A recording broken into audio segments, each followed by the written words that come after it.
aussi, je vais profiter à la fois de ce que Tafagaï a dit dans sa présentation et de ce que j'ai entendu mon maître Cheikh Anta Diop rappeler. Mon maître a pensé pourquoi? Parce que je l'ai découvert pour la première fois en 1961. J'avais 14 ans, j'étais en 5e. Il y a un monsieur qui est venu à la Médina, qui avait son tourkignarem blanc et son tchaya blanc. J'avais 14 ans, il arrive devant la maison paternelle à la Médina, qui est toujours à la Médina, la maison paternelle à côté de celle de mon ami d'enfance, Sadakan de la 2STV. Le monsieur arrive, il a un papier avec une liste de diplômes. Il dit, demain indalé, ben kayit bo xamni bi amna ben sénégalais bu joggé tougal mom mo ëpp Senghor ay diplômes. C'est la première fois que j'ai entendu parler de Cheikh Anta. Il avait la liste des diplômes de Cheikh Anta. Mais il s'avère que c'est bien entendu, c'était vrai.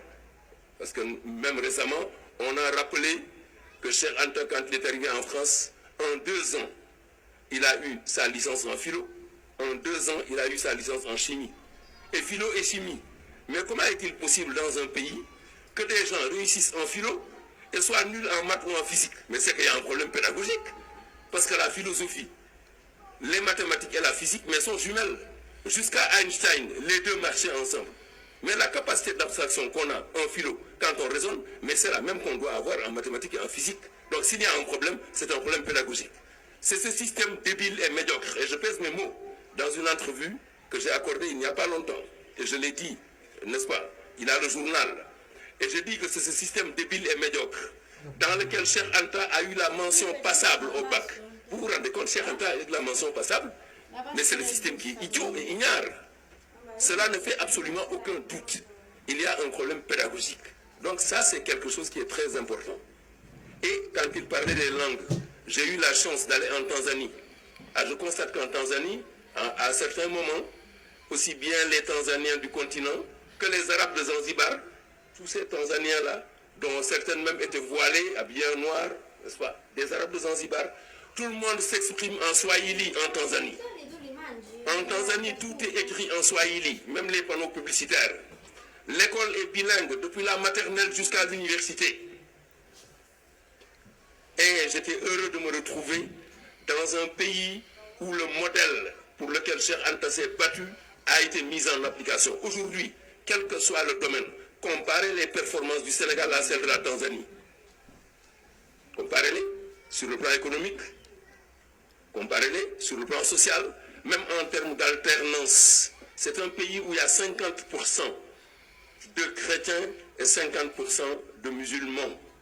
Le premier président chrétien, parti de lui-même, Nyerere, en 85, Ali Hassan Mwinyi, qui était musulman, lui a succédé 10 ans, il n'y a eu aucun problème. Quand il est parti, le chrétien Benjamin Mkapa lui a succédé pendant 10 ans, il n'y a eu aucun problème. Après ça, le musulman Jakaya Kikwete, pendant 10 ans, il a quitté en 2015. Et ils ont des confréries soufis. À côté de mon hôtel, c'est là que j'ai entendu, tous les soirs quand je priais, après Timis, il y a un salatou à la Nabi que les Tanzaniens ont, qui s'appelle Wassilatou Shafi. C'est là-bas que je l'ai entendu pour la première fois.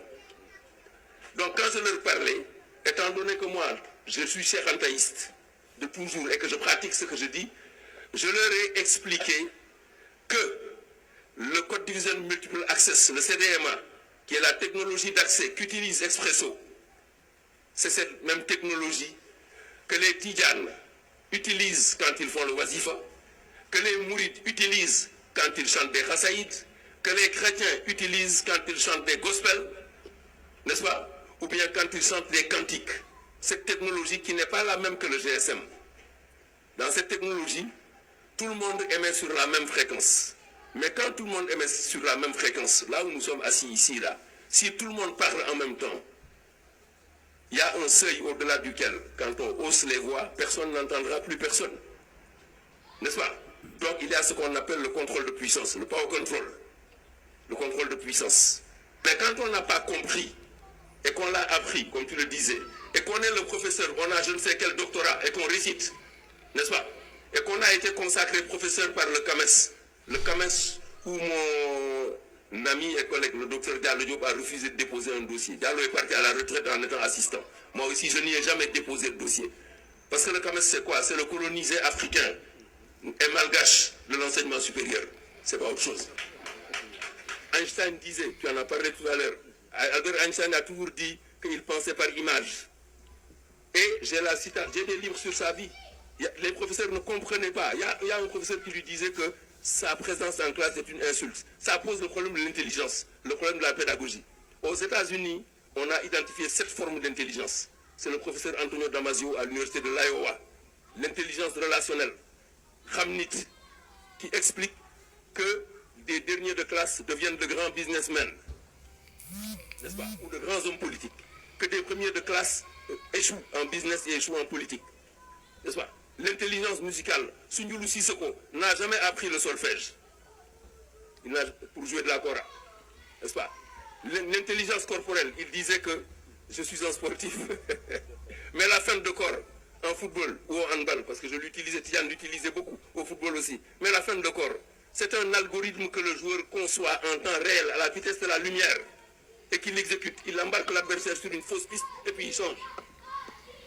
Alors qu'est-ce qu'on nous raconte là?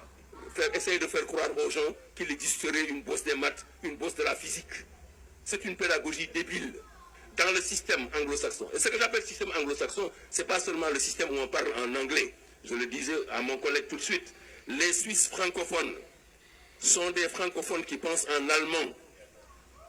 Les Québécois francophones sont des francophones qui pensent en anglais. Nous essayons d'être à défaut de dire directement en wolof. Comme vous direz que tout point qui se déplace engendre une courbe. Cheikh Anta a montré qu'un enfant wolof de 6 ans comprend ça. Il lui faut attendre l'âge de 12 ans pour comprendre ça en français. C'est ça l'enjeu. Faire comme la Tanzanie. Voilà, sinon, on n'a rien compris. Et puis, un système d'enseignement dans lequel il n'y a pas d'évaluation. Ce qui fait la force des systèmes anglo-saxons, c'est qu'il y a une évaluation des enseignants, une évaluation de l'enseignant et une évaluation de son enseignement. Sinon, le maître, c'est Dieu le Père, le magistère dixit, comme au temps de rappeler, comme au Moyen-Âge. C'est quoi cette histoire-là? C'est ça le problème qui se pose. Et nous avons affaire à une camarilla qui, sous prétexte de syndicalisme, de SAES ou de je ne sais pas quoi, là, n'est-ce pas, une corporation de gens qui sont en train de sacrifier nos enfants. N'est-ce pas? Et moi, ce combat-là, je l'ai toujours mené. La première fois, c'est il y a 33 ans à Abidjan. C'était le premier séminaire sur l'enseignement des mathématiques en Afrique noire francophone. Et j'ai encore le texte de ma communication. Je peux le distribuer à qui le veut. À l'époque, tous les directeurs ici, à la Sénélec, étaient mes étudiants, à l'école supérieure interafricaine d'électricité. Je ne suis jamais rentré en classe avec l'idée de les éliminer. Parce qu'un système normal, c'est un système dans lequel on essaye de faire réussir 95%, 90% des gens. Pourquoi? Parce que les excellents, ceux qui ont gagné le concours général, mais ils n'ont pas besoin de professeurs. Les très bons n'ont pas besoin de professeurs.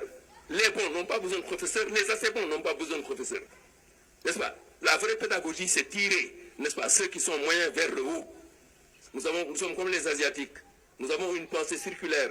Nous partons de l'extérieur de la spirale jusqu'au... Les gens ne répondent jamais directement quand vous leur posez une question. Pourquoi? Nous, dans notre logique, jamais quelqu'un en face de son père ou de son supérieur hiérarchique ne lui dit non quand c'est pas vrai. Il lui dit oui, mais. Il lui dit oui, mais. Nous, notre logique, c'est oui, oui, mais et non. Alors, quand on ne comprend même pas sa propre logique, mais c'est normal qu'on se fourvoie. C'est ça l'enjeu. Et il est temps que les gens se réveillent. Et je n'ai pas apporté mes livres, malheureusement. Je ne savais pas que mon livre Inventeur et héros noirs, voilà, je ne l'ai pas apporté. C'est le premier que j'ai publié à Montréal en 1994, dans lequel il y avait des Noirs africains et antillais. Parce que tout ce qui existait avant, c'était seulement des Afro-Canadiens et des Afro-Américains. Le deuxième, Lumière noire de l'humanité, où il y a les inventeurs, les héros, les artistes et les sportifs, avec Cheikh Modibo Diarra chez moi, le 25 avril 1999, alors que les gens couraient après lui ici pour qu'il vienne à leur forum Next Einstein, il n'est même pas venu. 1999, j'ai travaillé avec lui à Libreville, le premier sommet africain des sciences et nouvelles technologies. Le deuxième donc à Nouakchott en 2002, et le troisième à Brazzaville en 2005, où il a payé l'intégralité du déplacement de la délégation d'Amérique du Nord qu'il m'avait demandé de conduire avec Amadou Ouriba, que tu connais, qui est à l'IREC, qui est chercheur senior à l'IREC, quand il y a eu l'orage électromagnétique. C'est lui que Hydro-Québec a envoyé pour expliquer ça à la télévision, aux Québécois, n'est-ce pas? Bon, maintenant, Moustapha Fall, qui est au Manitoba, je viens de lui parler il n'y a pas longtemps, informaticien, mon ami Edouard Dean, camerounais, parce que c'était africain, qui était à Atlanta, qui est mon promotionnaire de l'école polytechnique de Lausanne, Mon ami Yacouba Diawara, qui est le directeur du laboratoire de spectrométrie de l'Agence internationale de l'énergie atomique à Vienne, qui a breveté des inventions en optique, n'est-ce pas? Et aussi mon ami Amadou Hassan Salia, qui est un informaticien émérite qui a reçu un prix au Japon en 2005, et qui d'autre, toute cette délégation, le ministre Ibrahim Fall, chargé des questions pédagogiques à l'époque, n'est-ce pas, qui travaille avec Ibader, il nous a rencontrés là-bas, il était ahuri et heureux d'abord de voir une telle délégation avec tant de Sénégalais qui sont les invités de Cheikh Modibo Diarra. Et il nous a écrit une lettre que j'ai conservée, que je peux imprimer et donner à tout le monde. Mais moi, je dirais tout simplement, que vraiment, ce qui m'a évité les réflexes de subordination dont parlait Cheikh Anta, ce qui m'a évité d'être tué intellectuellement par les adversaires, ce qui m'a évité tout ça, et vraiment ce qui m'a donné une colonne vertébrale, avant même d'aller à l'école coranique, c'est ma grand-mère Raki. C'est pour ça que mon premier doctorat, celui de 3e cycle en 78 à Paris, la première